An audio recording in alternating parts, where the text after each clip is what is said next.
শুকরিয়া জ্ঞাপন করি যে রব্বুল আলামিন আমাদেরকে দীর্ঘক্ষণ পর্যন্ত উলামায়ে কেরামের জবান থেকে কোরআন হাদিসের বাণী শোনার মতন তৌফিক দান করেছেন। এই জন্য সকল অন্তর থেকে কালিমাত শুকর আদায় করি, সকলে বলি আলহামদুলিল্লাহ। লক্ষ কোটি সহস্র কোটি দুরূদ সালাম হযরত মুহাম্মদুর রাসূলুল্লাহ সাল্লাল্লাহু আলাইহি ওয়াসাল্লামের উপর। আমি আপনার সামনে পবিত্র আল কোরআন সূরা বাকারার 153 নম্বর আয়াতে কালেমা তেলাওয়াত করেছি।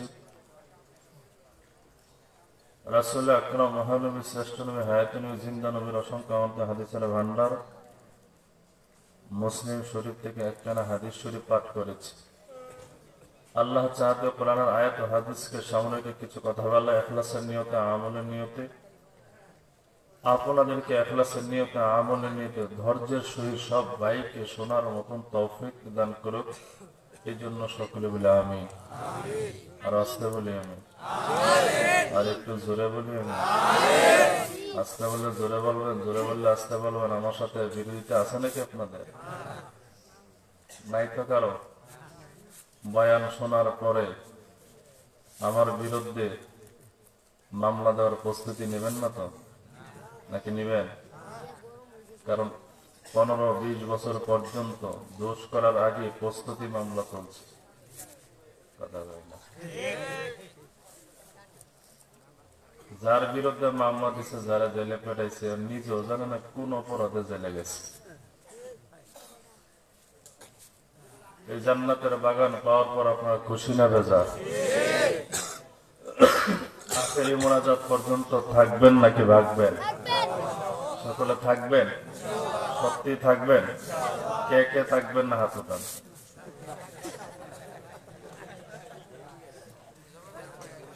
যুবকরা ভয় পাওয়ার আগে ভাগতে চাইতেছে।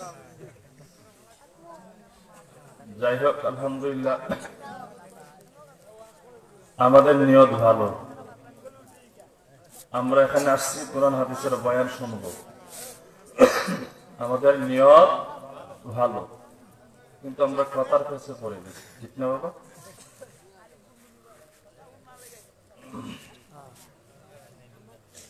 আল্লাহ আমাদের সবাইকে দিনের জন্য কবুল করে, সকলে বলে আমিন। যে আয়াতখানা আপনাদের সামনে তেলাওয়াত করেছি, আয়াতের মধ্যে আল্লাহ তাআলা গোটা দুনিয়ার সমস্ত মুসলমান জাতি ইমানদারকে, আপনি আমাকে সম্বোধন করে আল্লাহ তাআলা বলেন, ইয়া আইয়ুহাল্লাযীনা আমানু, হে ইমানদারগণ, ইসতাঈনু বিস-সাবরি ওয়াস-সালাহ, ধৈর্য এবং নামাজের মাধ্যমে আমি আল্লাহ তাআলার কাছে সাহায্য প্রার্থনা করো। কেন? ইন্নাল্লাহা মা'আস-সাবিরিন, নিশ্চয় আমি আল্লাহ ধৈর্যশীল বান্দা বান্দীদের সাথে আছি। সুবহানাল্লাহ। ঘুম পাইছেন নাকি আপনাদের?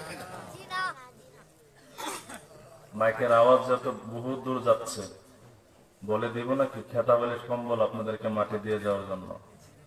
আজকে ঘুমাই বয়ান শুনি, হ্যাঁ না কিছু বলার দরকার নাই।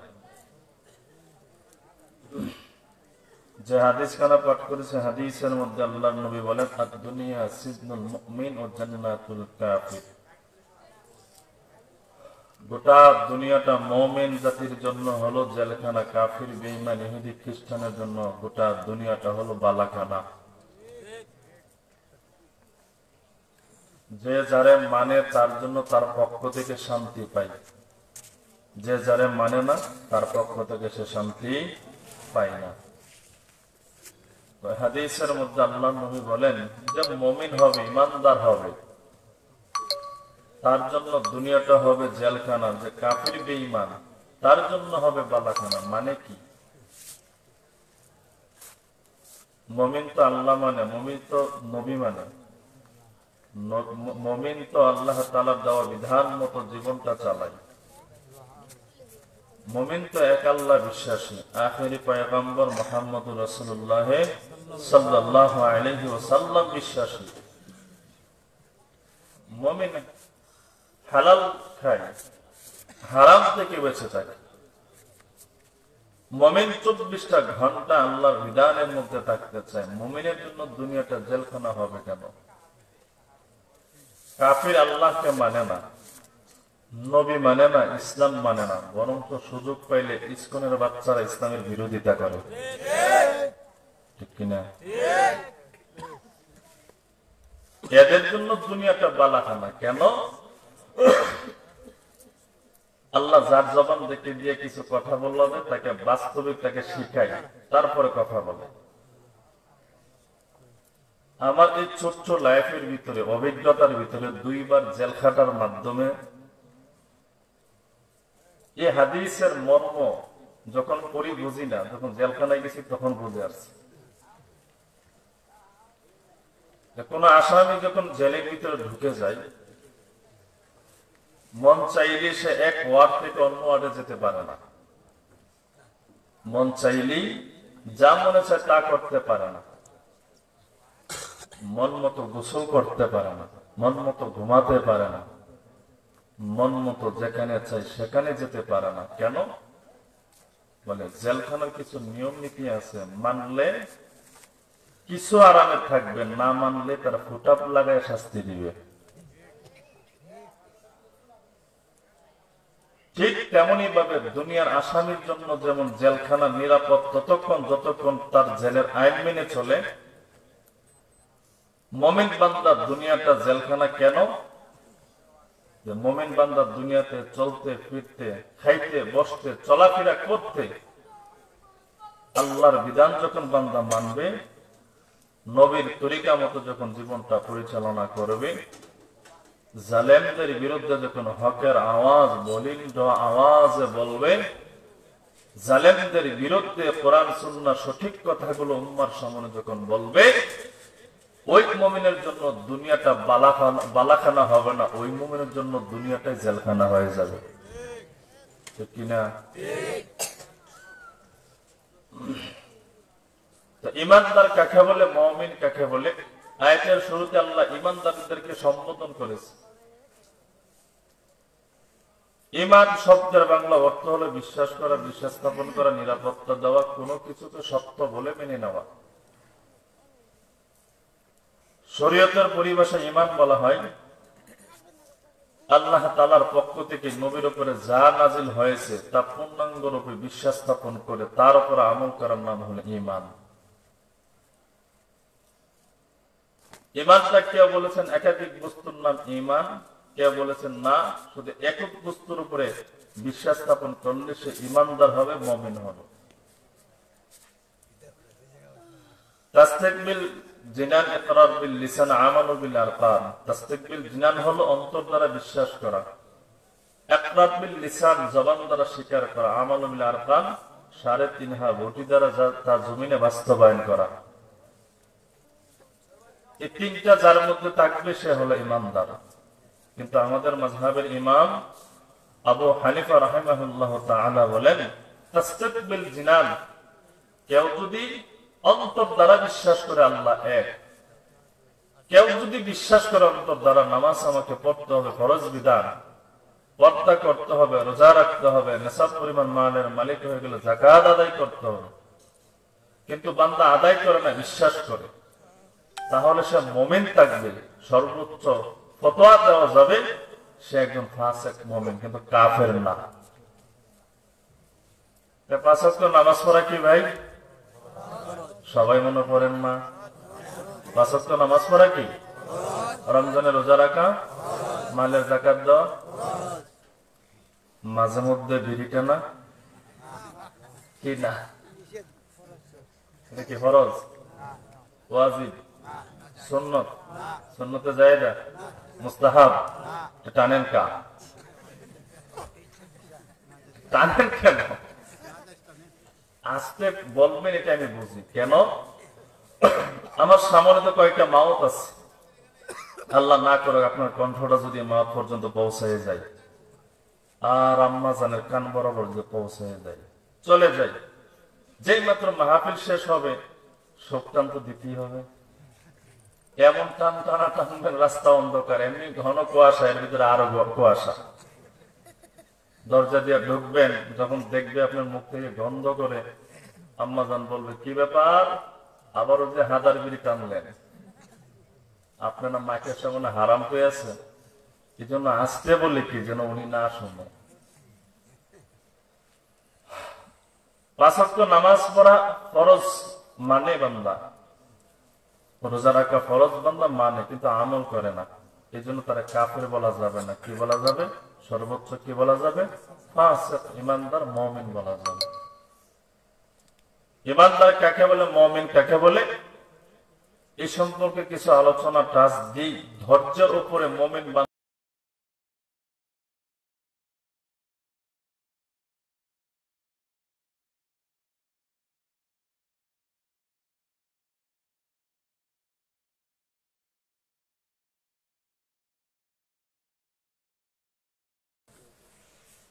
রাসূল আকরাম সাল্লাল্লাহু আলাইহি ওয়াসাল্লাম ইরশাদ করেন,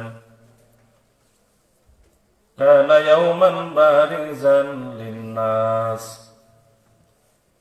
নবীজি একদিন মানুষের সাথে বসা ছিলেন।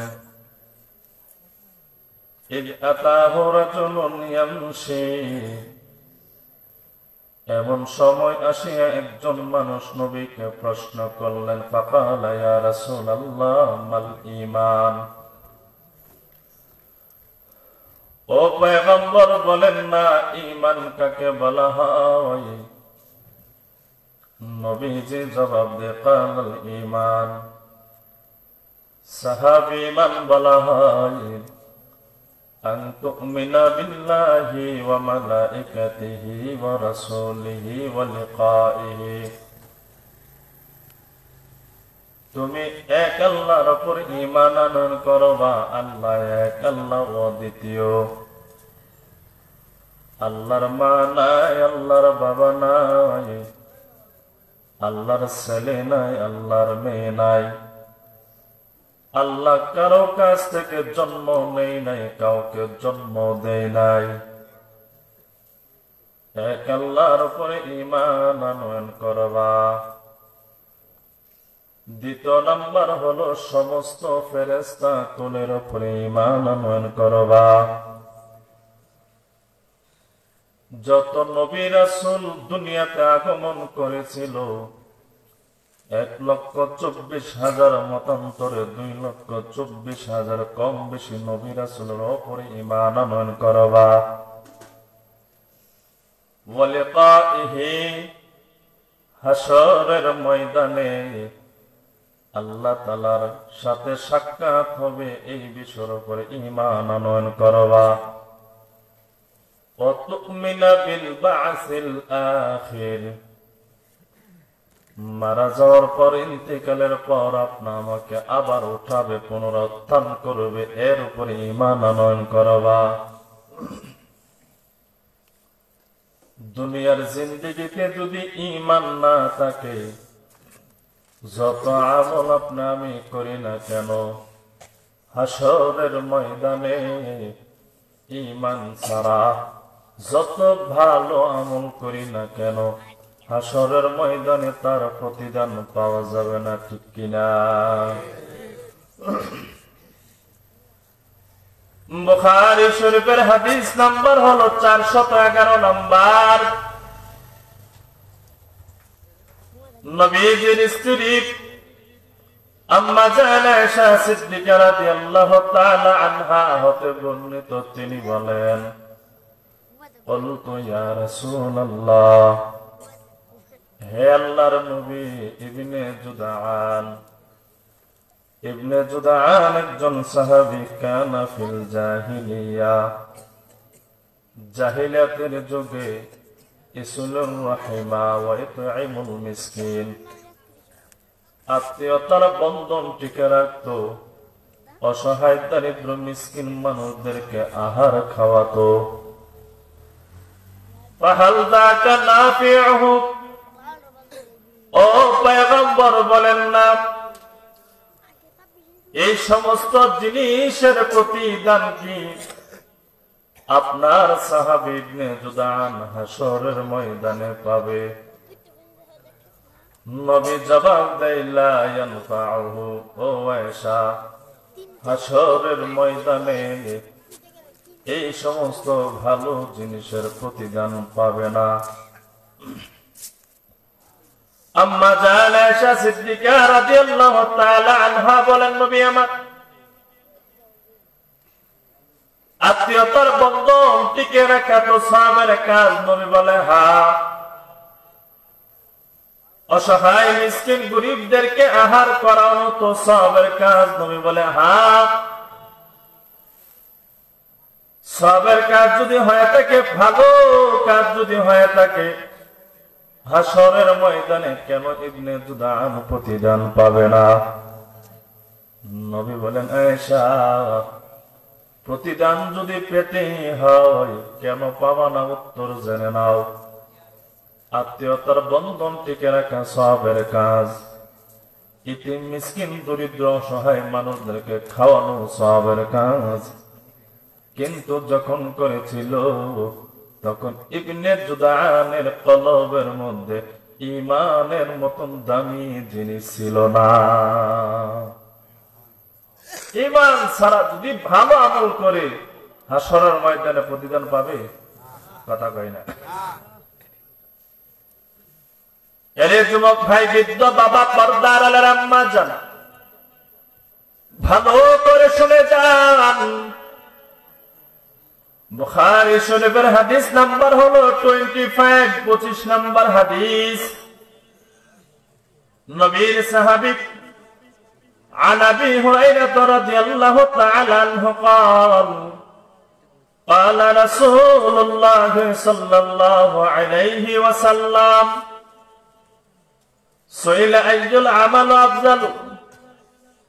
নবীর সাহাবী হযরত আবু হুরায়রা থেকে বর্ণিত, তিনি বলেন, রাসূল আকরাম সাল্লাল্লাহু আলাইহি ওয়াসাল্লাম ইরশাদ করেন, নবীকে প্রশ্ন করা হলো, নবী আমার, কোন আমলটা বড় দামি আমল, কোন আমলটা বড় ভালো আমল বলেন না। সাহাবীর প্রশ্নের জবাবে আল্লাহর নবী বলেন, ঈমানুন বিল্লাহি ওয়া রাসূলিহি, আসমানের নিচে জমিনের উপরে আল্লাহ তাআলার কাছে সবচেয়ে দামি আমল হলো আল্লাহ এবং তার নবীর উপরে ঈমান আনয়ন করা। সুবহানাল্লাহ। বুখারী শরীফের হাদিস নাম্বার হলো 8। আবু হুরায়রা থেকে বর্ণিত, নবী করিম সাল্লাল্লাহু আলাইহি ওয়াসাল্লাম ইরশাদ করেন,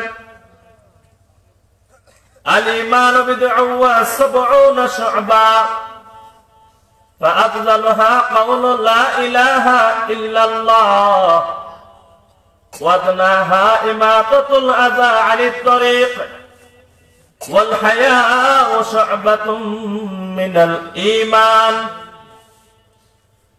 আল্লাহর নবী বলেন, ঈমানের শাখা প্রশাখা হলো 70-এর অধিক। মুহাদ্দিসিনে কেরাম বলে 77টা হলো ঈমানের শাখা প্রশাখা। এই 77টা ঈমানের শাখা প্রশাখার মধ্যে সবচেয়ে দামি বাক্য কালেমা হলো লা ইলাহা ইল্লাল্লাহ। ও চানপাড়ার মুসলমান, কণ্ঠ ছেড়ে অন্তর থেকে বলেন না লা ইলাহা ইল্লাল্লাহ।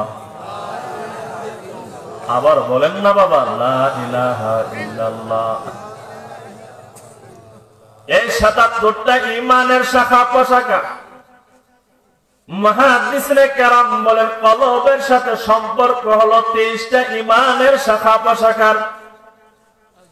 7খানা ঈমানের শাখার সম্পর্ক হলো জবানের সাথে, বাকি 40টা ঈমানের শাখা প্রশাখার সম্পর্ক হলো 3.5 হাত বটির সাথে। এই হলো 77টা। এই 77টা ঈমানের শাখা প্রশাখার মধ্যে আল্লাহর দরবারে দামি কালেমা হলো লা ইলাহা ইল্লাল্লাহ। এই লা ইলাহা ইল্লাল্লাহ কত বড় দামি কালেমা! বুখারী শরীফের হাদিস নাম্বার হলো 42।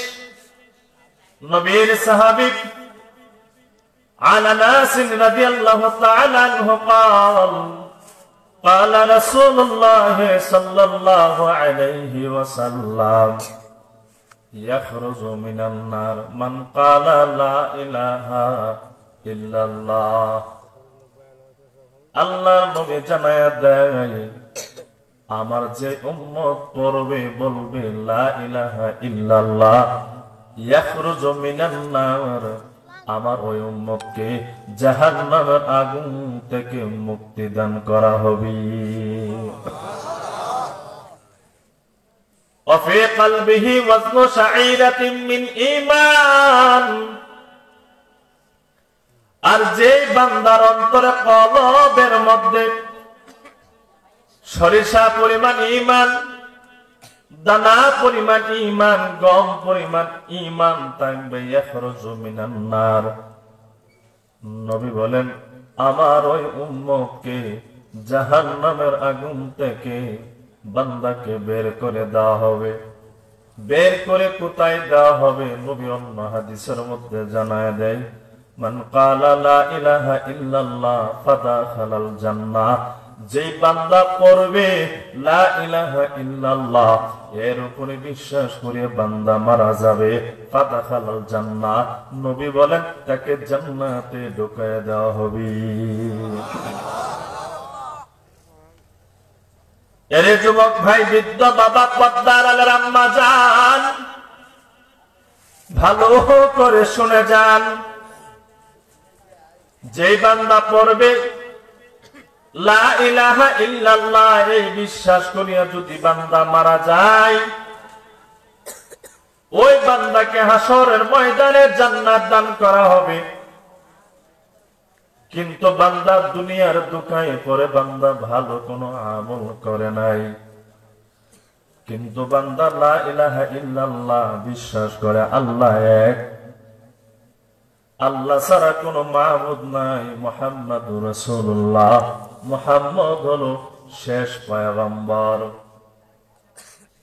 এই বান্দা বিশ্বাস করিয়া দুনিয়া ত্যাগ করলো, হাসরের ময়দানে বান্দাকে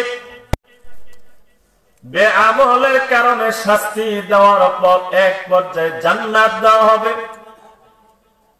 নবী বলেন ওই বান্দাকে কত বড় জান্নাত দেওয়া হবে? বলে কি এশিয়া মহাদেশের মধ্যে সবচেয়ে বড় গ্রাম বানিয়াচং থানার সম পরিমাণকে তারা জান্নাত দিবে। নবী বলবেন না না, তার সে বড় জান্নাত বান্দাকে দান করা হবে। তাহলে কি হবিগণ দেশটিকের সমান জান্নাত? নবী বলবেন না না, উম্মত আমার না, তার সে আরো বড় জান্নাত। তাহলে কি সিলেট বিভাগের সম পরিমাণ জান্নাত? নবী বলবেন না, তার সে আরো বড় জান্নাত। তাহলে কি বাংলাদেশ ভূখণ্ডের সম পরিমাণ একটা জান্নাত দেওয়া হবে? নবী বলবেন না, তার সে আরো বড়। সুবহানাল্লাহ। তাহলে কি তামাম দুনিয়ার সম পরিমাণ একটা জান্নাত দেওয়া হবে? নবী বলবেন উম্মত না না, তার চেয়ে আরো বড় জান্নাত দেওয়া হবে। সাহাবায়ে কেরাম আরজ করলেন পয়গম্বর, তাহলে কত বড় জান্নাত দেওয়া হবে? নবী আমার বলবেন যে বান্দা লা ইলাহা ইল্লাল্লাহ পড়বে, লা ইলাহা ইল্লাল্লাহ মুহাম্মাদুর রাসূলুল্লাহ বান্দা পড়বে, বিশ্বাস করিয়া বান্দা ইন্তিকাল করবে, তার জান্নাত দেওয়া হবে। বলে গোটা দুনিয়ার সমান একটা জান্নাত না হয়, এই গোটা দুনিয়ার সম পরিমাণ 10টা দুনিয়াকে মিলিত করলে যত বড় হবে, লা ইলাহা ইল্লাল্লাহ পড়নওয়ালা বান্দাকে, এই বিশ্বাস করিয়া মারা জানেওয়ালা বান্দাকে তত পরিমাণ একটা জান্নাত আমার আল্লাহ দান করে দিবি। লা ইলাহা ইল্লাল্লাহ পড়লে লাভ না লস? আওয়াজ দিয়ে বলেন না বাবা। খারাপ লাগতেছে? চলবে নি? চলবে? খারাপ লাগবে না তো ইনশাআল্লাহ? আল্লাহ সবাইকে কবুল করে সকলে বলে আমিন। আমি লাগাতার ডিসেম্বরের 1 তারিখ থেকে প্রতিদিন মাহফিল আছে। ঘন কুয়াশা ঠান্ডার বাড়ি খাইয়া বুকে ধরে ফেলছে, যে মাঝে মধ্যে কাশ চলে আসতেছে। এতে আপনারা বেজার হন না তো? ডিস্টার্ব হয় আপনাদের? তো লা ইলাহা ইল্লাল্লাহ পড়নেওয়ালা বান্দাকে তত বড় জান্নাত দেওয়া হবে। হাদিসের মধ্যে আল্লাহর নবী জানায়া দেয়, ওয়াতনাহা ইমাতাতুল আযা আনিত তরিক। আর ৭৭টা ঈমানের শাখা প্রশাখার মধ্যে সর্বনিম্ন শাখা হলো রাস্তার মধ্যে কষ্টদায়ক কোনো বস্তু পড়ে থাকলে তারা হটাইয়া দেওয়া, দূরে সরাইয়া দেওয়া। এটাও একটা ঈমানের শাখা। কিন্তু রে ভাই, দুঃখের ব্যাপার, প্রতিবেশীর যদি রাস্তা থাকে, জায়গা থাকে, অপর প্রতিবেশী যদি জায়গা না থাকে, চলতে দেয় সামান্য পরিমাণ এদিক হয়ে গেলে রাস্তার উপরে কাটার বেড়া দিয়া দেয়, খুঁটাও দেয়। আমার বাড়ির রাস্তা দিয়ে আসসকে শরম করে না তোর? কয়নি বাবা? সামান্যতম কোন একটু এদিক সেদিক হয়ে গেলে তারা লজ্জা দেয়। এই হাদিসের মধ্যে শেষ দিকে আল্লাহর নবী জানায়া দেয়, ওয়াল হায়াউ শু'বাতুম মিনাল ঈমান। লজ্জা হলো ঈমানের শাখা, লজ্জা শরম হলো ঈমানের একটা অংশ। কিন্তু বাবা, জামানা এমন হয়ে গেছে, সুদের কারবার প্রকাশ্যভাবে সমাজে করে, এর কাছে একটু লজ্জা লাগে না। সুদ খাওয়া যে হারাম, ঠিক নি বাবা? আবার গর্ব করে, গর্বকে মুখের কাছ থেকে টাকা পায় ও সুদের উপরে নিয়েছিল। বিয়ে শাদীর মধ্যে ভক্স বাজায়, গর্ব করে হাজী সাহেব। বিয়ে নাতির বিয়ে যদি ভক্স না বাজায়, বুঝবেন এটা বিয়া বাড়ি নাকি মরা বাড়ি। এই জন্য ভক্স বাজায়, কথা কয় না। দাড়ি পেকে গেছে, দাড়ি পেকে গেছে, কবরে চলে যাবে। এরপরও হোটেলে বসিয়া, শ্বাসস্থলে বসিয়া ও পরিমণির নগ্ন ছবি গানের ডান্স দেখে, আর মনে মনে ভাবে, হাই রে যৌবনে যদি পরিমণি তোরা পাইতাম, ঘরের উপর নিরিখি রাখতাম। কি মনে করেন চাচারা?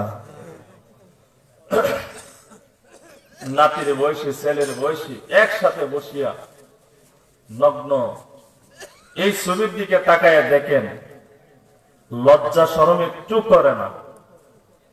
কেন? বলে হায়া আর শরম, লজ্জা যে উঠে যায়, মানুষ যা কিছু মনে চায় তাই করতে পারে। কথা বলে রে মুসলমান ভাইরা আমার, ইমানদার আল্লাহর বান্দা, ইমানের এমন দাম। সূরা কাফের ৭-৮ নম্বর আয়াতের মধ্যে আল্লাহ তাআলা জানায়া দেয়,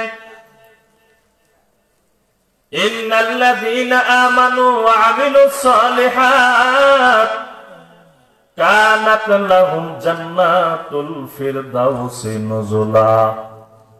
আল্লাহ বলেন, নিশ্চয় যারা ঈমানদার হবে, নেক আমল করবে, কানাত লাহুম জান্নাতুল ফিরদাউসি নুজুলা।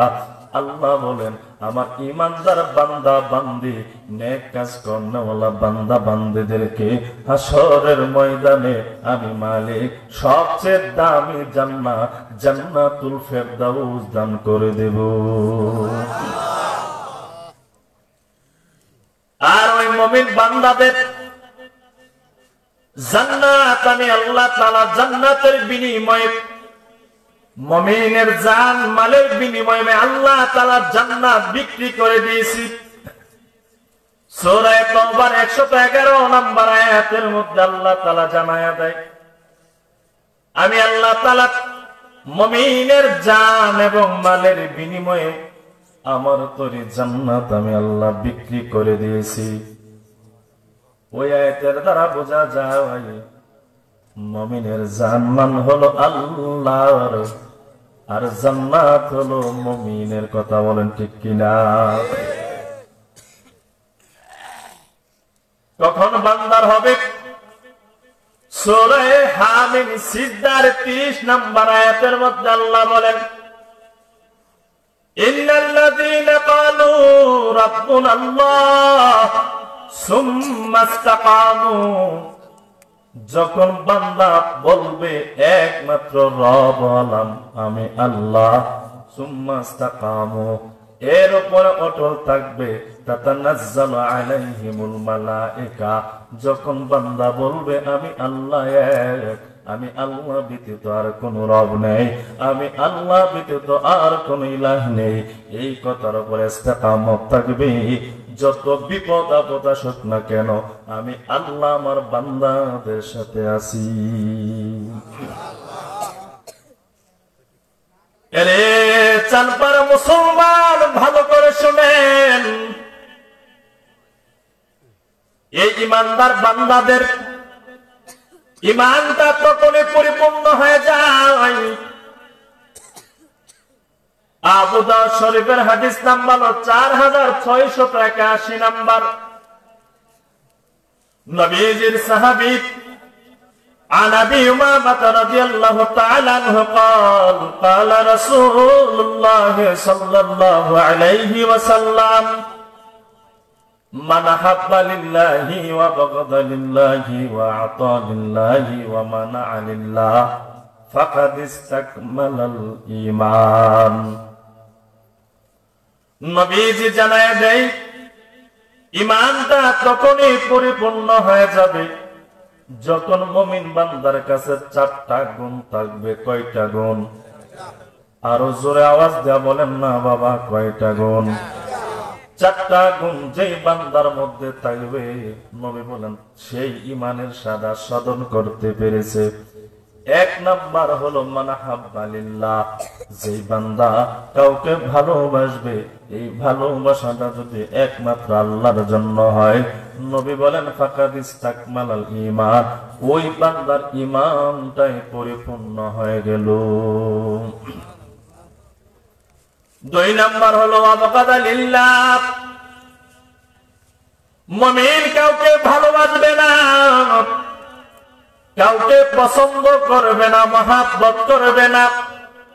এই ভালো না বাসা, মহাব্বত না করা যদি একমাত্র আসমানের মালিক, জমিনের মালিক আল্লাহ তাআলার জন্য হয়, নবী বলেন ফাকাদ ইস্তাকমালাল ঈমান, তাহলে ওই মুমিন বান্দা ঈমানটা পরিপূর্ণ হয়ে গেল। 2 নাম্বার গুণ। 3 নাম্বার আল্লাহর নবী বলেন ওয়া আতা লিল্লাহ, বান্দা যদি কাউকে কোনো কিছু দান করতে হয়, এই দান করাটা যদি আল্লাহর জন্য হয়। 4 নাম্বার নবী বলেন বান্দা কাউকে দান করবে না, সহযোগিতা করবে না, উপকার করবে না। দান না করা, না উপকার করা, না সহযোগিতা করা যদি আল্লাহর জন্য হয়, নবী জানায়া দেয় ফাকাদ ইস্তাকমালাল ঈমান, তাহলে আমার ওই উম্মতে ঈমানটা পরিপূর্ণ হয়ে গেল। ওই ঈমানদারদেরকে আল্লাহ তাআলা সম্বোধন করে বলেন ইস্তাঈনু বিস-সাবরি ওয়াস-সালাহ। ঈমানদার বান্দা যখন হবে, ঈমানের কথা যখন বান্দা জমিনের উপরে বলবে, তখন এই বান্দার উপরে বিপদ আসবে, মুসিবত আসবে, আপদ আসবে।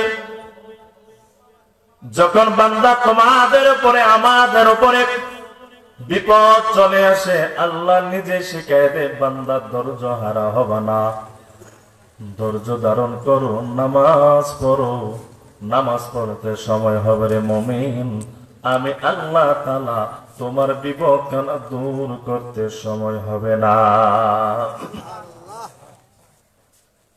কারণ হাসরের ময়দানে ওই রূহের জগতে মালিক আপনি আমাকে প্রশ্ন করেছিলেন আলাস্তু বিরাব্বিকুম, ও রূহের জগতেরা, আমি মালিক কি তোমাদের রব নই? আমি আল্লাহ কি তোমাদের রব নই? সেই দিন জবাব দিয়েছিলাম কালু বালা শাহিদনা, হ্যাঁ হ্যাঁ আপনি আমাদের রব, আপনি আমাদের রব। আল্লাহ প্রশ্ন করার পর জবাব দিয়েছিলাম আপনি আমাদের রব। আল্লাহ রিটার্ন আবার প্রশ্ন করেছিল কয়টা ব্যাপারে রব?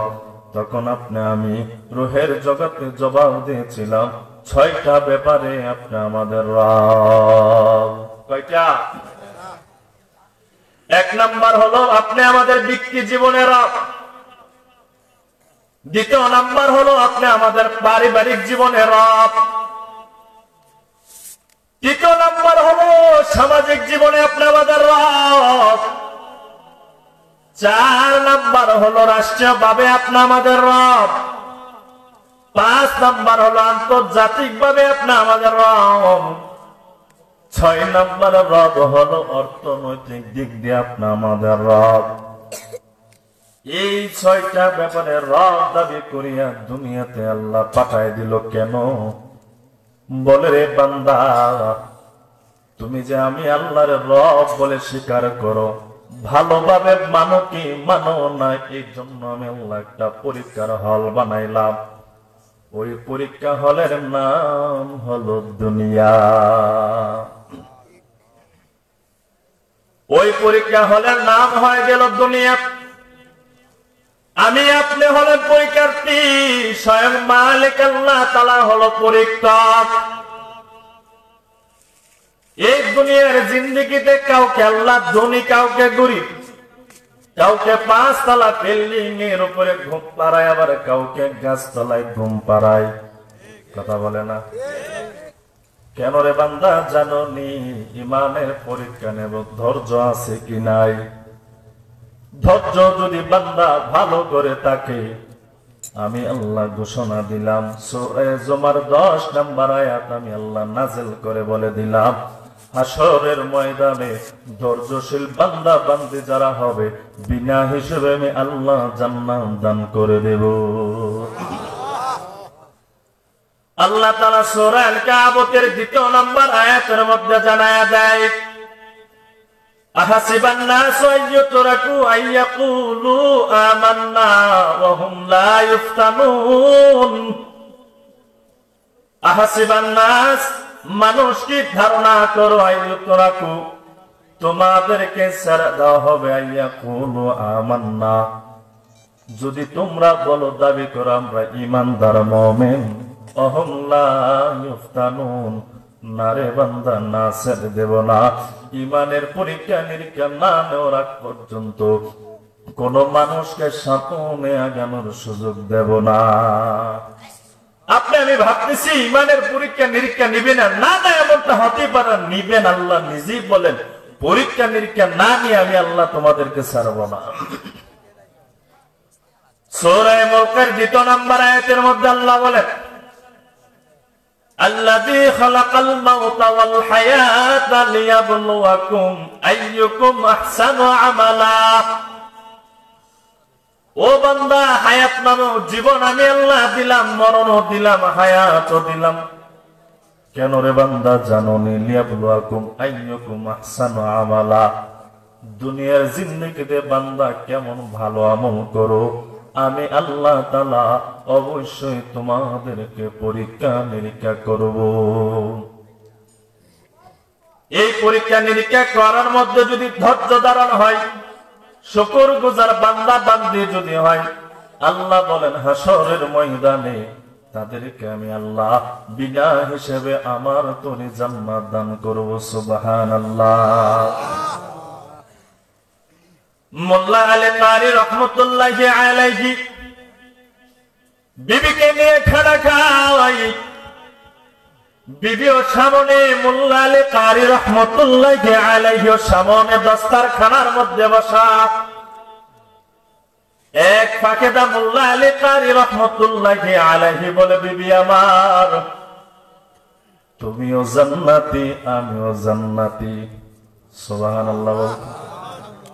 বিবি বললেন, ও স্বামী আমার, কেমন করে আপন জান্নাতি আমিও জান্নাতে যাব, জান্নাতি হব, আমি তো জানি না। মোল্লা আলী কারি রহমতুল্লাহি আলাইহি জবাব দেয়, বিবি আমার, আমি কিভাবে জান্নাতি হব? কারণ আমার মতো সুঠাম দেহের অধিকারী যুবক, একজন আলেম ফকির দার্শনিক হওয়ার পরে তোমার মতন কালো বিবি পাইলাম। ও বিবি আমার, তোমার মতন কালো বিবি পাইয়া ধৈর্য হারাই হয় নাই, নাক ছিটকাই নাই, বরঞ্চ ধৈর্য ধারণ করলাম। কারণ আমার তকদিরে, আমার কপালে আল্লাহ যা রেখেছে, যা তৈয়ার করেছে, বানাইছে, আমার আল্লাহ তাই আমারে দিয়েছে। আমি ধৈর্য হারা হয় নাই, ধৈর্য ধারণ করেছি। কেন?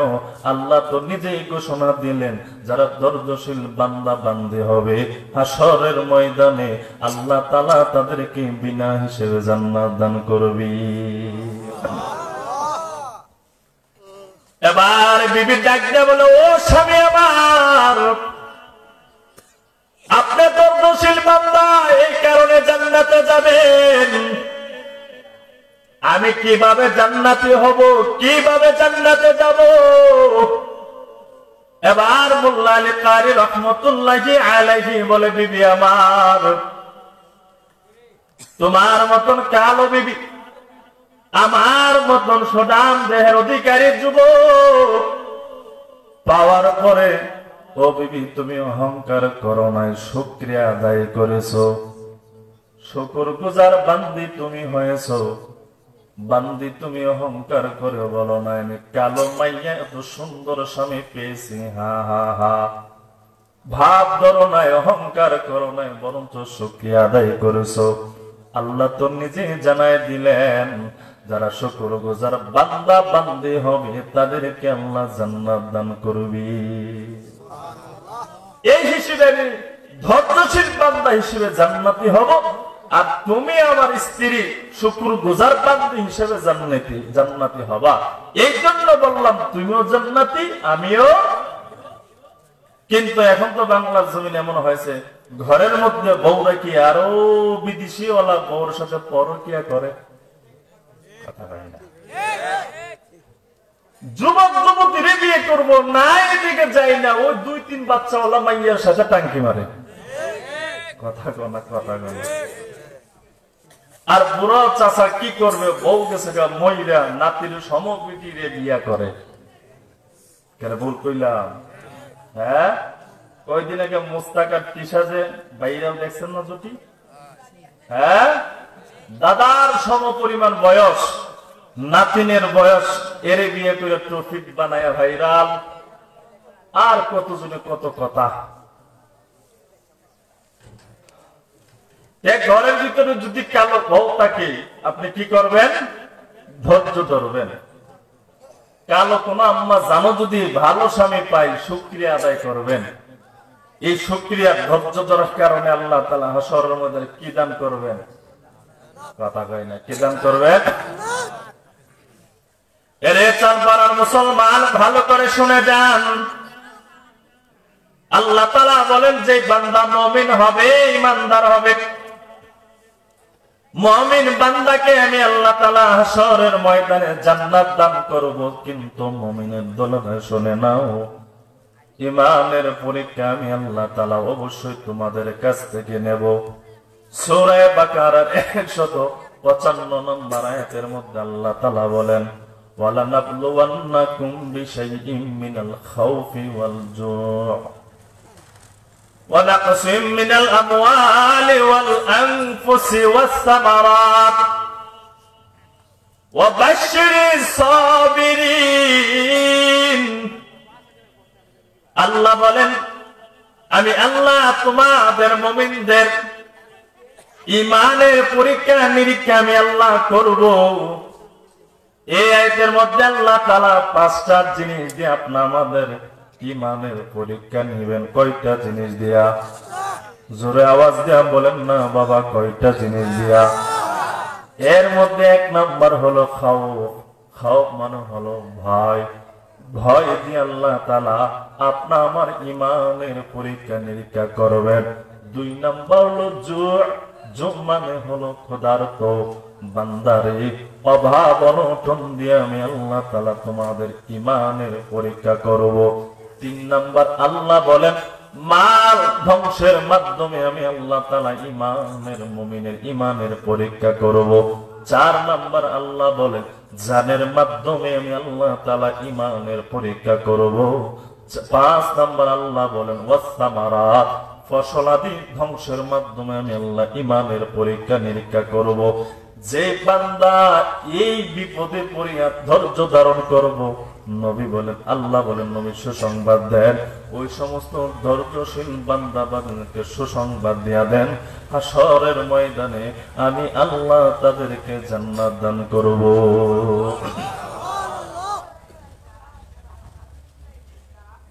বড় বড় পয়গম্বরদের ঈমানের পরীক্ষা, ধৈর্যের পরীক্ষা আল্লাহ তাআলা নিয়েছেন। ছোট্ট একটা ঘটনা আপনাদেরকে শোনাই। মায়ার নবী, দয়ার নবী যখন কোন যুদ্ধের মধ্যে যাবেন, সর্বপ্রথম ফাতেমার সাথে আগে সাক্ষাৎ করতেন, তারপরে যুদ্ধের মধ্যে রওনা হতেন। আবার যখন যুদ্ধ থেকে আসতেন, সর্বপ্রথম ফাতেমার সাথে আল্লাহর নবী সাক্ষাৎ করতেন। কোন একটি যুদ্ধের মধ্যে আল্লাহর নবী যাওয়ার পর, যুদ্ধে থেকে আসার পরে সর্বপ্রথম পূর্বের নেই নবীজি মসজিদে নববীর মধ্যে 2 রাকাত নামাজ আদায় করিয়া ফাতেমার দরজার সামনে আসিয়া দাঁড়ায়া গেলেন। সালাম দিয়া বলেন, আসসালামু আলাইকুম ইয়া ফাতেমা। নবীজি ফাতেমাকে সালাম দেয়, ঘরের ভিতর থেকে জবাব আসে না। দ্বিতীয়বার আল্লাহর নবী সালাম দেয় ফাতেমাকে, ঘরের ভিতর থেকে জবাব বের হয় না। তৃতীয়বার আল্লাহর নবী ফাতেমাকে সালাম দেয়, তারপর ঘরের ভিতর থেকে জবাব বের হয় না। নবীজি কান্না মাখা চক্ষু নিয়ে আওয়াজ দিয়ে বলে, ও ফাতেমা, আমি তোমার বাবা কি এমন অন্যায় করলাম, কি এমন অপরাধ করলাম? অন্যদিন একবার সালাম দিতে সময় হয়, সালামের উত্তর দিয়ে ঘরের দরজা খুলে দিতে সময় হয় নাই। আমি আজকে কি এমন অন্যায় করলাম, অপরাধ করলাম, যে অন্যায়ের কারণে 3 বার সালাম দেওয়ার পরও সালামের কোনো জবাব দাও নাই, ঘরের দরজাও খুলে দাও নাই? নবী কান্না মাখা আওয়াজ দিয়ে বারবার বলতেছে, ঘরের ভিতর থেকে জবাব দেয়, ও আব্বা জান, আপনি কোনো অন্যায় করেন নাই, অপরাধ করেন নাই, আপনি তো রাহমাতুল লিল আলামিন, সাইয়্যিদুল মুরসালিন, খাতামুন নবিয়্যিন নবী, আপনি কোনো অন্যায় করতে পারেন নাই, কোনো অপরাধ করতে পারেন না। তবে গো ফাতেমা, কেন ঘরের দরজাটা খুলে দিলা না? বলে, গো বাবা, ঘরের দরজা যে আমি খুলে দেব, অন্যদিন আপনি আমাকে যখন সালাম দিতেন, ঘরের দরজা খুলে দিতাম, তখন আমি ফাতেমার শরীরে পর্যাপ্ত পরিমাণ কাপড় থাকতো, আজকে কেন খুলে দেই নাই? এর কারণ হলো নবী আমার, আমি ফাতেমার শরীরে পর্যাপ্ত পরিমাণ কাপড় নাই, যদি সালামের জবাব দেই ঘরের দরজা খুলে দিতে হবে। খুলে কিভাবে দেব? আমি ফাতেমার শরীরে পর্যাপ্ত পরিমাণ কাপড় নাই, এই কারণে নবী আমার, আপনার সালাম শোনার পর আমি ফাতেমা জবাব দেই নাই।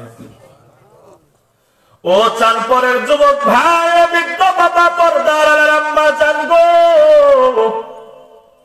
শুনেন মা, যে নবী রাহমাতুল লিল আলামিন, যে নবীর জন্য আল্লাহ তাআলা তুর পাহাড়কে স্বর্ণ বানায় দিবে, নবী চাইলেই তো আল্লাহ সাথে সাথে বানায় দেয়। নবীর জীবনটা তাকায় দেখেন, ফাতেমার জীবন সংসারটা একবার তাকায় দেখেন। এখন যদি স্বামীর ইনকাম যদি ভালো হয়, বিবির মুখে হাসি ফোটে, ইনকাম যদি মন্দ হয়ে যায়, বিবির নাকের সেন্টার খারাপ করিয়া বলে, এর মতন কপাল পোড়ার জীবনে আসিয়া কপালটা ধ্বংস হয়ে গেছে। কথা কয় না, কথা ঠিক নেই, ঠিক নেই। মেয়ের জামাই যদি ইনকাম ভালো, শ্বশুর শাশুড়ির কাছে দুনিয়ার সারা জামাই, কথা কয় না। প্রতিবেশীদের সাথে অহংকার করে বলে, জানো নি কি হয়েছে? বলে ওই পোলার কাছে আমার মাইয়া বিয়া দিয়ে আমার কপালটাই খুলে গেছে। আর যদি মেয়ের জামাই যদি ইনকাম ভালো না হয়, মন্দ হয়, কান্না মাখা আওয়াজ দিয়া বলে কপালটা ধ্বংস হইয়া গেছে, এর মতন পুরা কপালের কাছে আমার মাইয়া বিয়া দিয়া। কথা কয় না, ঠিক নি বাবা? স্বামীর ইনকাম তো ভালো, বিবির কাছে ভালোবাসা পাওয়া যায়। শুনেছি বাক্য, স্বামীর ইনকাম থাকলে বলে ভালোবাসা, না থাকলে ভালোবাসা থাকে। আর ইনকাম যদি ভালো না হয় তো ভালোবাসার দরজা জানালা দিয়ে ভাগে।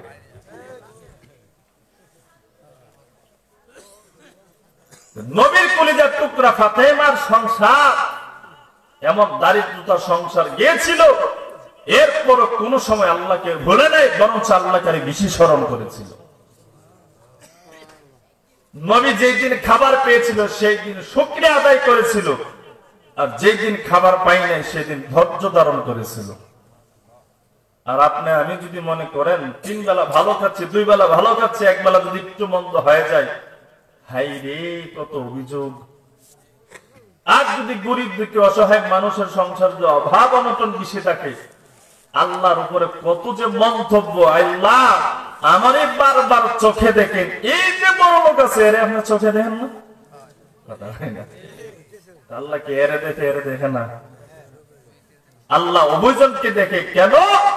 দুনিয়ার জিন্দেগিটা আগে বলছি পরীক্ষার হল। আমি আল্লাহ কাউকে বড় লোক বানায় ইমানের পরীক্ষা নেব, কাউকে গরিব বানায় ইমানের পরীক্ষা নেব, কাউকে পুরুষ বানায় পুরুষের ইমানের পরীক্ষা, কাউকে নারী বানায় নারীর ইমানের পরীক্ষা নিব। আমি আল্লাহ যে আমাকে আলেম বানাইছে, এই আলেম হওয়ার পেছনে ইমান ধৈর্যের পরীক্ষা আল্লাহ রেখেছেন। আমি যে আপনাদের সামনে বসলাম কোরআন হাদিসের বয়ান করব, এই কথাগুলো কি ইখলাসের সহিত বলতেছি নাকি বলি না, এর ওই অন্তরের খবর রাখে কে? কথা বলেন না কেন? কে রাখে? কারণ অনেক একটা 1 লাখ চলে যায় 50-60 হাজার টাকার বিনিময়ে। কথা কয় না? আপনার তো ঠিক কইবেন ওই। এখন যদি ভাইরাল বক্তা 60,000 টাকা দিয়ে আসতো, প্রতিবেশী একটা চোখ ঘুম থাকতো না, সব মাঠের কানায় কানায় ভরে যেত। এখন আমার মতন সাধারণ একজন মৌলবী এনে বসাই দিছে, কি করবে না, তো ভাইরাল না। ভাইরাল না, এই কারণে মানুষ নাই। আর যদি ভাইরাল বক্তা হইতো, এক আসতে ভঙ্গিমা দেখাইতে 2-1টা টানটুন দিল হলে, সোনা বন্ধুর একটা গান গাইল হলে, ভাইটা যা বুকটা ভাইটা যা, 50-60 হাজার টাকা নিয়ে গেল। আপনি যাওয়ার পরে গেল, ও হুজুর আপনার গরম বয়ান করছে রে, মমতাজের গানটা গাইছে। কথা কই না? ওই বক্তা আপনার কাছে ভালো লাগলো হলে, আল্লাহ প্রত্যেকটা সেক্টরে প্রত্যেকটা মানুষের ঈমান এবং ধৈর্যের পরীক্ষা আল্লাহ নেবে, না নেওয়ার আগ পর্যন্ত কাউকে ছাড়বে না। আরে যুবক ভাই, বৃদ্ধ বাবা, পর্দার আলের আম্মা জান, এবার ফাতেমা যখন ঘরের ভিতর থেকে আওয়াজ দেয়, আব্বা জান আপনার কোনো অন্যায় নাই, আপনার কোনো অপরাধ নাই, আপনি তো রাহমাতুল লিল আলামিন, ও ফাতেমা ঘরের দরজাটা খুলে দাও। ফাতেমা কান্নার আওয়াজ, শরীরে তো শরীর দেখার মতন পর্যাপ্ত পরিমাণ বস্ত্র নাই, কাপড় নাই। নবীজির কাঁধ মুবারকের মধ্যে একটা চাদর মুবারক ছিল, ওই চাদর মুবারক খানা ফাতেমার ঘরের দরজার চিপাই দিয়া ফাতেমার কাছে দিয়া বলে, ফাতেমা এই চাদর খানা দিয়া তোমার পুরাটা শরীর ঢেকে দরজা খুলে দাও, একটা নজর তোমার চেহারা দেখবো, আমার কলিজার টুকরা হাসান হুসাইনের চেহারাটা আমি নবী দেখবো। ফাতেমা ঘরের দরজা যখন খুলে দিলেন, আপনার আমার মায়ার নবী, দয়ার নবী ঘরের ভিতরে ঢুকলেন। সামনে আগায় বারবার ফাতেমার চেহারার দিকে তাকায়। নবীজি বারবার তাকাইয়া আবার কান্দে, চোখ বেয়ে বেয়ে পানি পড়তেছে। ফাতেমা ডাকতে বলে, আব্বা জান, আগে ঘরের দরজা খুলি নাই, সালামের জবাব দেই নাই, এই জন্য আপনি কান্নার আওয়াজ দিয়েছেন। এখন তো ঘরের দরজা খুলে দিলাম, ঘরের ভিতরে ঢুকে গেলেন, এখন কেন কাঁদো? নবী বলেন, ফাতেমা, তোমার চেহারাটা মলিন কেন দেখা যায়? মনে হয় কয়েকদিন পর্যন্ত কিছু খাও নাই। ও যুবক ভাই, বৃদ্ধ বাবা, পর্দার আড়ালে মা, ও মা শুনেন মা, নবী যখন প্রশ্ন করলেন, ফাতেমা ডাক দিল, আব্বা জান, আমি ফাতেমা খাই না, এতে কোনো দুঃখ নাই, কিন্তু আপনার কলিজার টুকরা হাসান হুসাইন 3 দিন পর্যন্ত খাবার পাই নাই, খাবার পাই নাই। আমি ফাতেমার পায়ের উপরে পড়িয়া কান্নার আওয়াজ দিয়ে বললাম, মা জান, 3 দিন পর্যন্ত খাবার নাই। ও মা, তাকায় দেখেন পেট আর পিঠের সাথে লেগে গেছে গো মা, খাবার দেবেন, পেটের ক্ষুধার তো আর সহ্য করতে পারে না গো মা। ও বাবা, কোথায় থেকে আমি খাবার দেব? ঘরের মধ্যে কোনো খাবার নাই। নবীজি কান্নার আওয়াজ, ফাতেমাও কাঁদে। নবী তাকায় দেখে পাহাড়ের মধ্যে কি যেন দেখা যায়, নিচ থেকে আগুন দেখ বসানো। ফাতেমাকে প্রশ্ন করার পরে ফাতেমা জবাব দেয়, গো বাবা, ডেকের মধ্যে কিছু নাই, শুধু পানি আর পানি। সান্ত্বনা দিয়া বললাম, তোমরা ঘুমায়া যাও, আল্লাহ যখন খাবারের ব্যবস্থা করে দিব, তোমাদের সামনে আমি খাবার দেব। কিন্তু গো বাবা, পেটের খিদা সহ্য না করতে পারিয়া হাসান হুসাইন পেটের যন্ত্রণা সহ্য না করে জমিনের উপর লম্বা হয়ে শুয়ে গেছে। ও বাবা, এখন ঘুম থেকে ওঠার পর খাবার যখন চাবে, আমি ফাতেমা কোথায় থেকে খাবার দেব? এই কথা বলার পর নবীও কাঁদে, ফাতেমাও কাঁদে। কান্নার আওয়াজ যখন হাসান হুসাইনের কান বরাবর পৌঁছায় যায়, হাসান হুসাইনের ঘুম ভেঙে যায়। ঘুম যখন ভেঙে যায়, হাসান হুসাইন দৌড়ায় আসে নবীজির সামনে দাঁড়ায়া গেল। দাঁড়ানোর পাওয়ার এবার হাসান হুসাইন ডাক দেয়, ও নানা, যে আপনি আসছেন ভালো করছেন। ও নানা, আজকে একটা বিচার করতে হবে। বলে, কি এমন বিচার করব? নানা, বিচার কি করবেন? বলে, হ্যাঁ হ্যাঁ, আমি নবী অবশ্যই বিচার করব। এবার হাসান হুসাইন বারবার তাকিদ দেয়।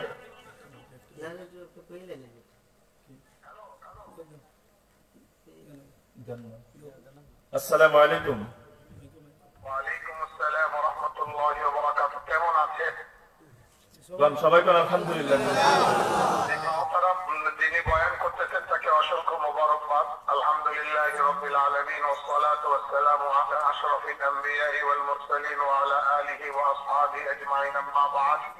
ফাআউযু বিল্লাহি মিনাশ শাইতানির রাজীম। বিসমিল্লাহির রহমানির রহিম। ওয়া মা তাশাউনা ইল্লা আন ইয়াশা আল্লাহু রাব্বুল আলামিন। সাদাকাল্লাহু মাওলানাল আযীম। সম্মানিত সভাপতি, হযরত উলামায়ে কেরাম, বুজুর্গানে দ্বীন, সম্মানিত মুরব্বিয়ানে কেরাম, স্থানীয় মুসল্লি ভাইরা, সম্মানিত শ্রোতা মণ্ডলী, সর্বপ্রথম আল্লাহর শুকরিয়া আদায় করছি যে আল্লাহ আমাদেরকে ঈমানের সাথে, সুস্থতার সাথে জীবিত রেখেছেন। আলহামদুলিল্লাহ, সুম্মা আলহামদুলিল্লাহ। আমি সিলেট থেকে গাড়ি স্টার্ট দিয়ে আমি শেরপুর পর্যন্ত আসছি, কিন্তু শেরপুরের পরে আর কুয়াশার কারণে গাড়ি চালানো যাচ্ছে না। এখন এতক্ষণ পর্যন্ত 90 থেকে 100 কিলোমিটার স্পিডে গাড়ি চলছে। গতকালকেও আমাদের অনেক প্রায় বক্তাদের শিডিউল বিপর্যয় ঘটেছে। গতকালকে 10 ঘন্টা রাস্তায় বসে থাকতে হয়েছে, শিডিউল বিপর্যয়, এবং অনেক বক্তার প্রোগ্রাম নষ্ট হয়ে গেছে। সেটার প্রভাব আমরা অনেক দিশেহারা। আমি আপ্রাণ চেষ্টা করেছি, আমার স্নেহভাজন, দায়িত্বশীল এবং কর্মীরা আপ্রাণ চেষ্টা করেছে আমাকে নেয়ার জন্য। তাদের আন্তরিকতার কোনো ত্রুটি ছিল না। বিশেষ করে মাওলানা ইমরান যার পর নাই চেষ্টা করেছে, সারাদিনে অন্তত 20-30 বার যোগাযোগ করেছে, আমিও যোগাযোগ করছি। আমরা যেই জায়গাটা লাগবে আর মাত্র 40-50 কিলো, যেই জায়গাটা লাগবে আমার 30 মিনিট, সেটা দেখাচ্ছে 2 ঘন্টা। দ্যাট মিনস কুয়াশা। এই কুয়াশার কারণে আমার পক্ষে এইভাবে আর যাওয়া সম্ভব হইল না। আমি ইনশাআল্লাহ আগামীতে আসবো, সময় দেব। আল্লাহ তাআলা সবাইকে ভালো রাখুন। যে মুআজ্জাজ মুহতারাম শ্রদ্ধেয় মেহমান বয়ান করতেছেন, আমি তার দৃষ্টি আকর্ষণ করতেছি, দয়া করে এই বজর কবুল করে সবাইকে মুতমাইন করে আমাকে সহায়তা করবেন। মুহতারাম মেহমান যিনি আলোচনা করছিলেন, তিনি কি আমার কথা বুঝতেছেন? জি হুজুর, জি বুঝতেছি হুজুর। আল্লাহ আমাদের সকলকে তাআওয়ানু আলাল বিররি ওয়াত তাকওয়া, ভালো কাজে একে অপরকে সহযোগিতা করার যে আল্লাহ নির্দেশ, সেই নির্দেশে আমরা যেন আমল করতে পারি আল্লাহ তৌফিক দিন। আপনার হায়াতে আল্লাহ বরকত দিন, আপনার ইলমে আল্লাহ বরকত দিন, এবং যারা আপ্রাণ চেষ্টা করেছেন তাদের এই আন্তরিকতা আল্লাহ বরকত দিন। সম্মানিত শ্রোতা ভাইরা যারা অপেক্ষা করছেন, যারা আন্তরিকতা ঢেলে দিয়ে এখনো এই কনকনে শীতে বসে আছেন, তাদের কাছেও আমি চিরঋণী, তাদের কাছেও আমি কৃতজ্ঞ। আল্লাহ যেন এই আন্তরিকতার সওয়াব দান করেন। কিয়ামতের ময়দানে আমাদেরকে সবাইকে আল্লাহ জান্নাতে একত্রিত হওয়ার তৌফিক দান করেন। কোরআনে আল্লাহ বলছেন, হবে তো ওইটাই যেটা আমি আল্লাহ চাইবো, আল্লাহর যেটা মঞ্জুর সেটাই হবে। শুধু কুয়াশা জনিত কারণে আমি আর এই মুহূর্তে আইসিয়া কুলাইতে পারলাম না। আল্লাহ তাআলা যদি আপনারা বলেন, আমি আল্লাহকে সাক্ষী রেখে বলছি যে রাত 1টা-2টা পর্যন্ত আমরা বসে আছি, আপনি আসেন, তাহলে আমি দিতে রাজি আছি। হুজুর অনেক রাত হয়ে গেছে তো, অনেক ঘন কুয়াশা। কুয়াশার কারণে আমি জি হুজুর, জি হুজুর, আমরা দোয়া করি আল্লাহ তাআলা নিরাপদ অবস্থা আপনাকে গন্তব্যস্থানে পৌঁছায় দেন। আল্লাহ তাআলা, জি হুজুর, আমাদের জন্য দোয়া করবেন ইনশাআল্লাহ। মুহূর্তের মধ্যে ইনশাআল্লাহ দোয়া হয়ে যাবে হুজুর, দোয়া করবেন খাস করে হুজুর। ওয়ালাইকুম আসসালাম। বেশি সময় নেব না, একটু বসেন। তাহলে ধৈর্যের পরীক্ষা সবাইকে আল্লাহ নিবেন। যেই মাত্র হাসান হুসাইন নবীজির কান্না মাখা কণ্ঠ হাসান হুসাইনের কান বরাবর পর্যন্ত পৌঁছাই গেল, হাসান হুসাইনের ঘুম ভেঙে গেল, নবীজির সামনে আসিয়া দাঁড়ায় গেল।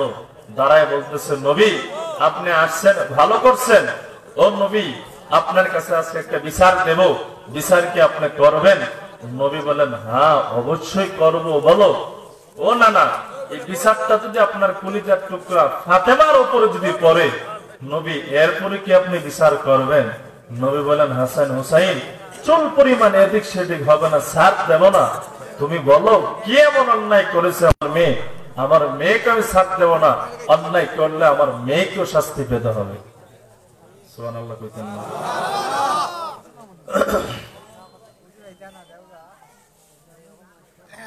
এবার আল্লাহর নবী বলেন, হাসান হুসাইন কি হয়েছে বলো।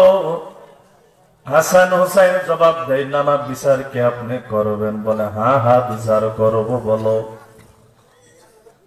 এ চানপাড়ার মুসলমান যুবক ভাই, বৃদ্ধ বাবা, পর্দার আলের মা, এবার হাসান হুসাইন নবীর সামনে থেকে কিছু দূরে গিয়ে নবীকে ডাক দেন, নবী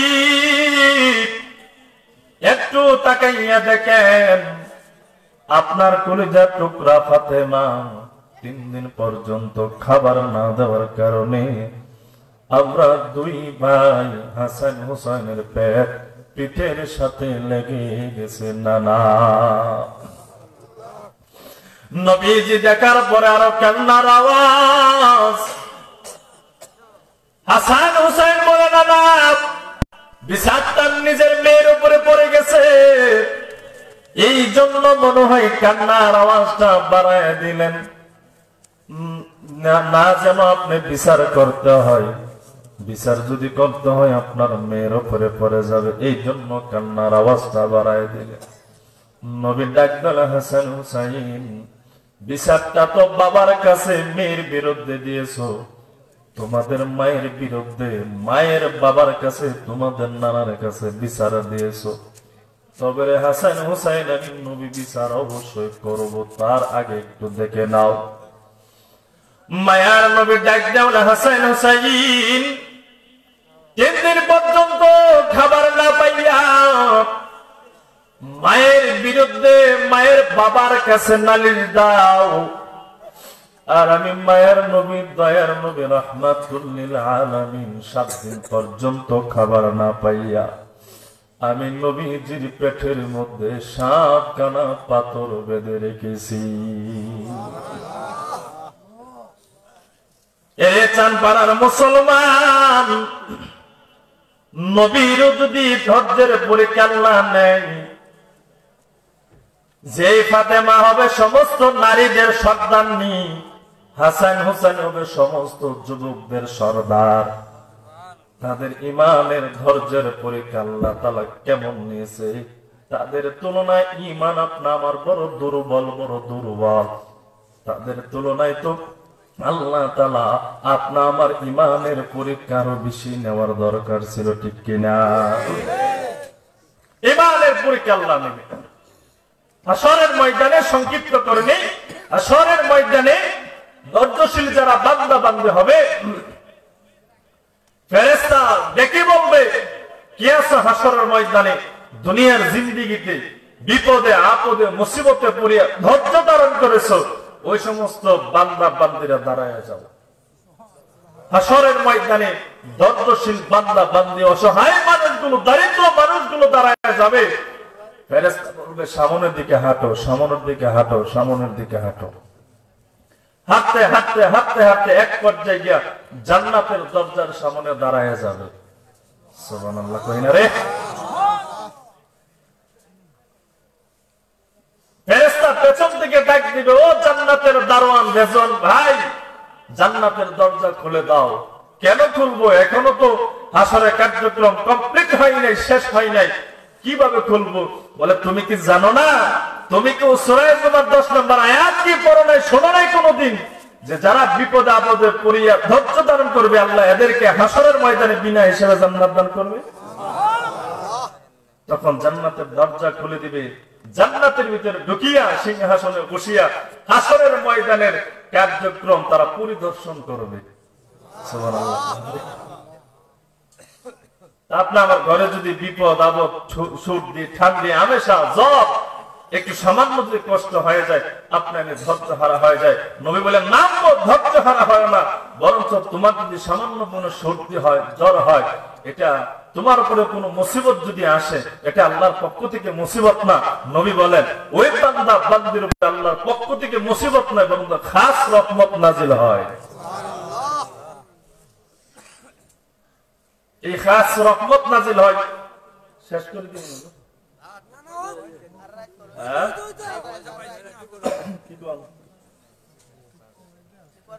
কমিটি কই?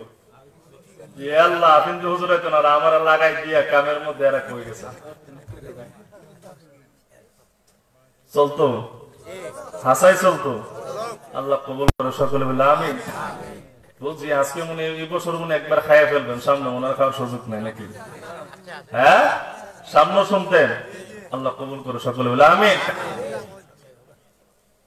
ঘরে যদি বিপদ আপদ আসে, মুসিবত আসে, এটা মুসিবত নয়, বরং আল্লাহর পক্ষ থেকে কি রহমত নাযিল হয়। নুজহাতুল মাজালিস নামে একটা কিতাব আছে, এই কিতাবের মধ্যে একটা ঘটনা বলে দোয়া করে দেব। স্বামী বিবি স্বামীকে প্রশ্ন করে, স্বামী আমার, তুমি আমি বিবির কেমন মহব্বত করো বলো তো? আল্লামা আব্দুর রহমান শাফিঈ রাহমাতুল্লাহ আলাইহি ঘটনাটা উল্লেখ করেন, কেমন মহব্বত করো স্বামী বলো। স্বামীকে কেমন মহব্বত করি মানে জীবনের চেয়েও বেশি মহব্বত করি। কিছু বউ ফাগিল্লা আসেনি, কথা পাই না। বিবির ফান্দ ফুরিয়া বিয়ের পরে মারও চিন না, বাবারও চিন না, মা বাবারে ফালাইয়া শ্বশুর বাড়িতে ঘর জামাই চলে যায়, কথা পাই না। আসেনি আপনাদের এলাকায় ঘর জামাই? হ্যাঁ, মহব্বতের সহিত রাস্তা ঘাটে এদিকে সেদিকে ঘর জামাই ডাক দিয়েন, যত দোষ আছে আমার গারো দিয়ে দেন, কারণ সব ব্যক্তির একটা উপাধি থাকার দরকার। বোট যদি বিক্রি করে বোটওয়ালা দেখেন, গাড়ি চালাইলে ড্রাইভার দেখেন, এ যদি কেউ ভাঙ্গারি করে ভাঙ্গারিওয়ালা দেখেন, আমি মানুষ ছোটখাটো মানুষ ওয়াজ মাহফিল করে দিকে আমার বক্তা ডাকে, আর যে মা বাবারে খাবার দেই না, ভাত দেই না, শ্বশুর বাড়ি ঘর জামাই জায়গা, এরও তো একটা উপাধি থাকার দরকার।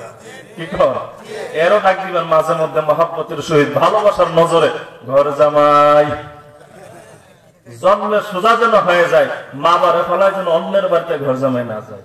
পারবেন না ইনশাল্লাহ? পারবেন, পারবেন। মামলা যদি হয় তুই আকবর হুজুরের বিরুদ্ধে তোরা মামলা কর, আমাকে কোনো দোষ নেই, হুজুর আমাকে শিখাই গেছে। এখন বিবি বলে স্বামী কেমন মহব্বত করে, কেমন মহব্বত করি মানে জীবনের চেয়ে বেশি মহব্বত করি। বিবি যা চাইমো তাকে আমার দিবা, এখনই চাই দেখো, যা চাইবা তাই দিয়ে দিব। এমন কিছু বউফা করলে আছে, বিদেশ চলে যা, মার নামে অ্যাকাউন্ট করে না, বাবার নামে অ্যাকাউন্ট করে না, বিবির নামে অ্যাকাউন্ট করে। যেই মাত্র 5-7-10 বছর পরে বাড়িতে আসবে, যত টাকা পয়সা গয়নাগাটি আছে এনা লইয়া অন্য ছেলে নিয়ে রাতের 12টায় হিজরত করে। কি করেন আপনারা? করেন হিজরত? জামাই আসার পরে দেখে হা কপাল আমার শেষ, বিবির নামে অ্যাকাউন্ট করলাম, বিবি তো এই টাকা পয়সা যা আছে নিয়ে আরেক বেটা নিয়ে ভাগছে। এবার বিবি ডাক দিয়ে বলে স্বামী আমার, আমি বিবিকে কেমন মহব্বত করো বলো। স্বামী আল্লাহর বান্দা ডাক দিয়ে বলে বিবি কেমন মহব্বত করি, আমার জীবনের চেয়েও বিবি তোমারে বড় মহব্বত করি। তবে গো স্বামী এতই যে মহব্বত করো তার প্রমাণ কি, ডকুমেন্ট কি? বলে কি প্রমাণ চাও? বলে যা চাবো তুমি কি আমারে তা দিবা? স্বামী বলে হা হা তা দেব, বিশ্বাস করি না। বলে বিবি চেয়ে দেখো না, যা চাবা সাথে সাথে আমি তা দিয়ে দেব। বিবি আবার তাগিদ দিয়ে বলে স্বামী যা চাবো তা কি তুমি আমারে দিবা? স্বামী বলে হ্যাঁ যা চাইবা আমি তাই তোমারে দেব। ও স্বামী দিবানি? বলে হ্যাঁ হ্যাঁ দেব। রাগ উঠাই, দিবানি? স্বামী বলে হ্যাঁ, ছায় দেখোস না যা চাবি তাই দিব। বলে স্বামী আমার এতই যে এত মহব্বত করো, ভালোবাসো, বেশি কিছু চাবো না, এখন তুমি আমার তালাক দিয়ে দাও। স্বামী ডাক দিয়ে বলে ও বিবি আমার, কি এমন দাবি করলাম? জীবনের চেয়ে তোমারে বড় মহব্বত করি, ভালোবাসি, তালাক তো বিবি তোমারে আমি দিতে পারবো না। বিবি বলে স্বামী তুমি না বললা যা চাবো তাই দিবা, তালাক চাইলাম তুমি আমার তালাক দিয়া দাও। স্বামী বলে না রে বিবি, না না, তোমারে আমি তালাক দিতে পারবো না। বিবি বলে তালাক দাও। স্বামী বলে পারবো না। বিবি বলে তালাক দাও। এক পর্যায়ে স্বামী আর বিবির মধ্যে কথা কাটাকাটি আরম্ভ হয়ে গেল। বিবি ডাক দিয়ে না স্বামী বুঝছি তুমি আমার তালাক দিবা না, নবীজি জীবিত আছে, চলো এই সমস্যার সমাধান নবীজি করে দিবি। এ চাঁদপাড়ার মুসলমান স্বামী স্ত্রী মিলে নবীজির দরবারে হাতে, নবীজির দরবারে যাবে, হাঁটতেছে হাঁটতেছে, হঠাৎ করে আল্লাহর বান্দা জমিনের উপরে স্লিপ কেটে পড়ে যায়। পড়ে যাওয়ার পর আল্লাহর বান্দার ডান পাটা ভেঙে যায়। বান্দা কান্নার আওয়াজ, পা ভেঙে গেছে, কে আছো আমারে ধরো।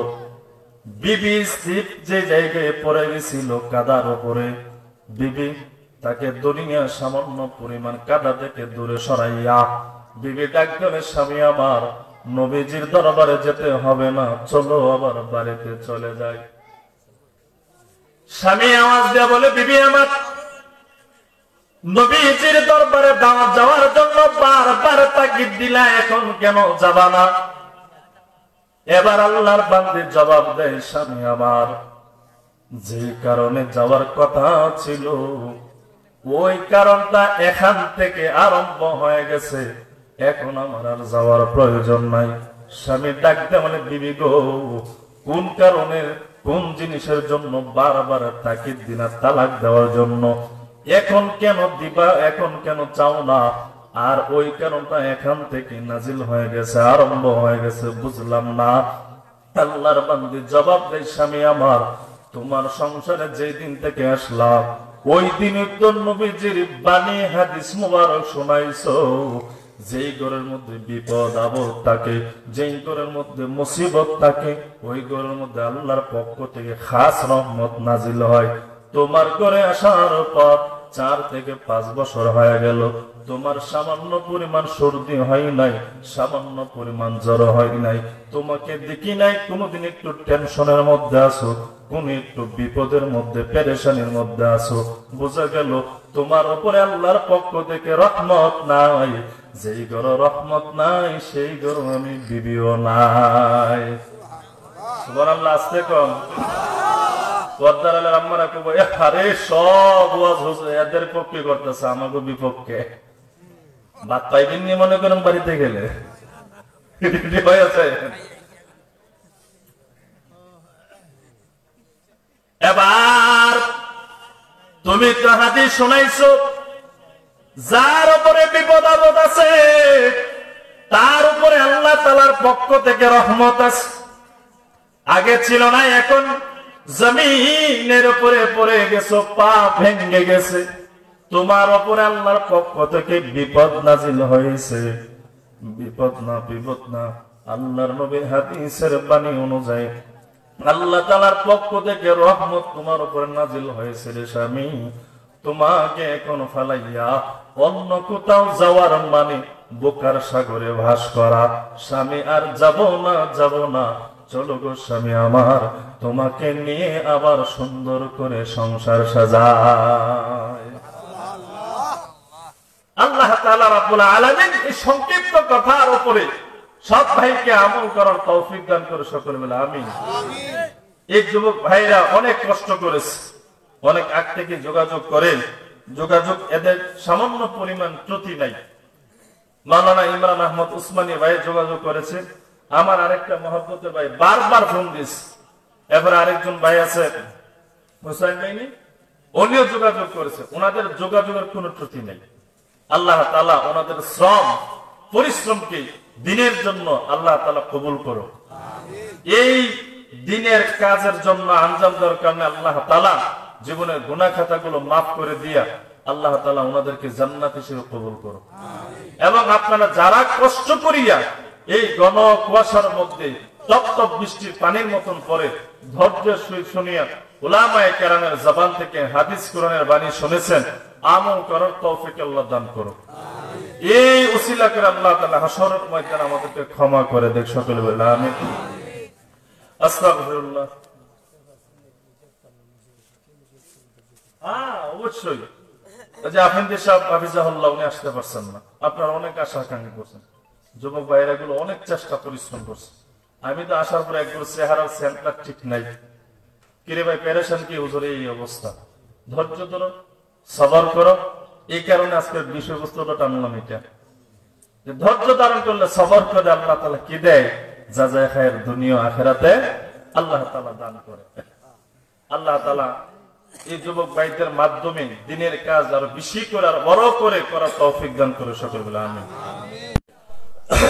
আমার মা নাই, আমার বাবা নাই, দুনিয়া থেকে বিদায় হয়ে গেছে। অনেকের বাবাও নাই, মাও নাই, আমার মতো ইতিম সন্তান। অনেকের মা আছে, বাবা নাই, অনেকের বাবা আছে, মা নাই, অনেকের ভাই নাই, অনেকের বোন নাই, অনেকের দাদা দাদি নানা নানি নাই, প্রতিবেশী অনেকেই কবরের জগতে চলে গেছে।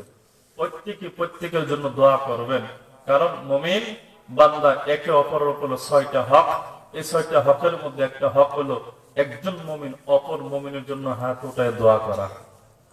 দোয়া করবেন তো ইনশাআল্লাহ। পরের জন্য দোয়া করলে দোয়াটা নিজের উপরে আসবে, আর নিজের জন্য দোয়া করলে কিছুই পাওয়া যায় না। হ্যাঁ, আপনারা আমার জন্য দোয়া করবেন, আমি আপনাদের জন্য দোয়া করব। আল্লাহ তাআলা প্রত্যেকের দোয়াকে আল্লাহ কবুল করে নেন। আলহামদুলিল্লাহি রাব্বিল আলামিন, والصلاة والسلام على سيد المرسلين وعلى آله وأصحابه أجمعين.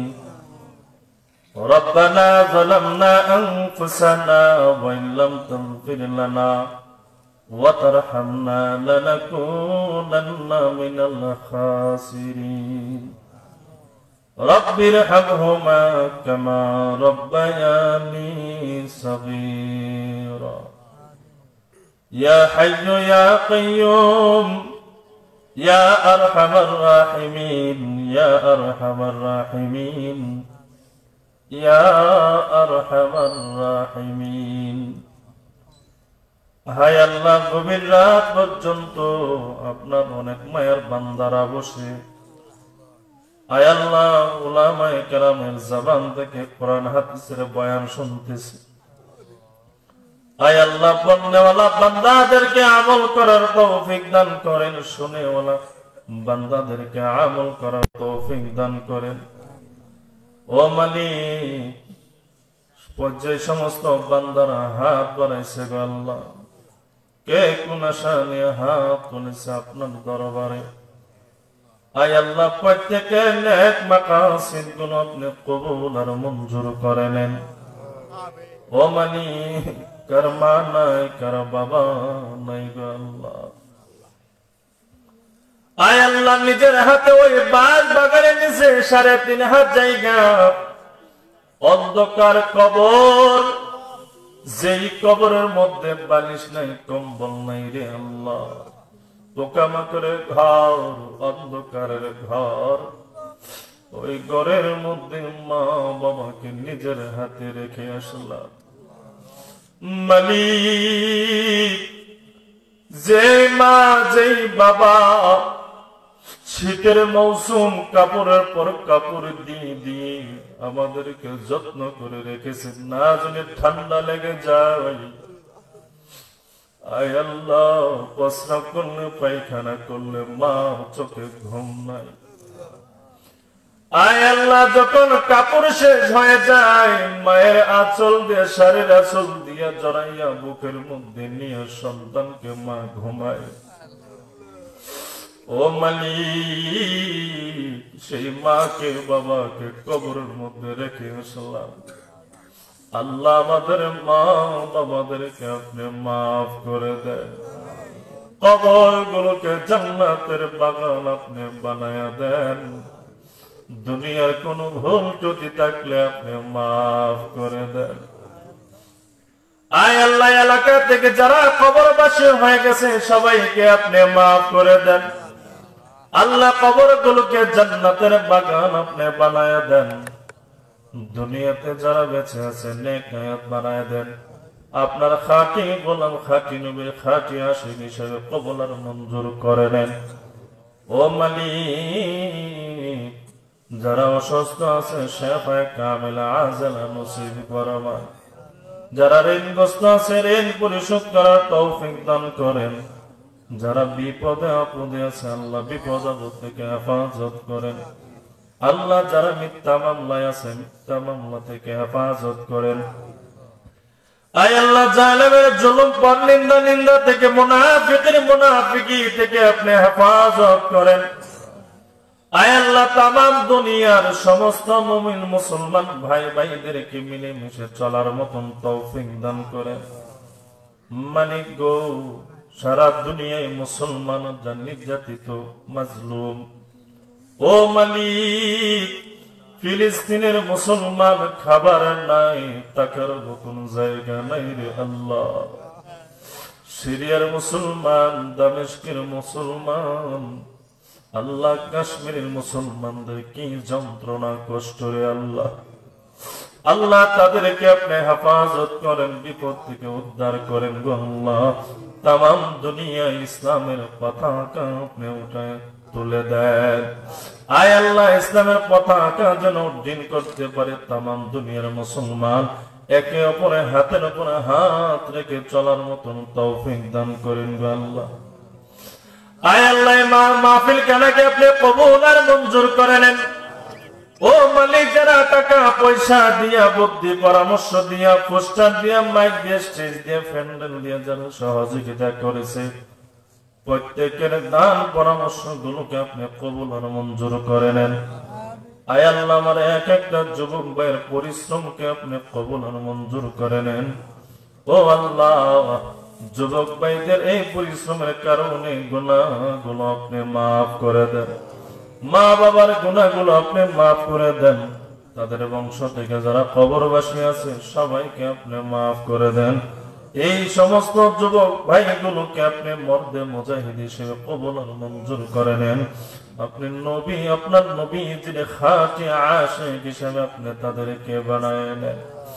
আয় আল্লাহ, পর্দার আড়ালের অনেক মা জান, আম্মা জান হাত উঠাইছে, ও মালিক যে আশা আকাঙ্ক্ষা নিয়ে হাত তুলেছে, প্রত্যেকের আশা আকাঙ্ক্ষা গুলো আপনি কবুল আর মঞ্জুর করে নেন।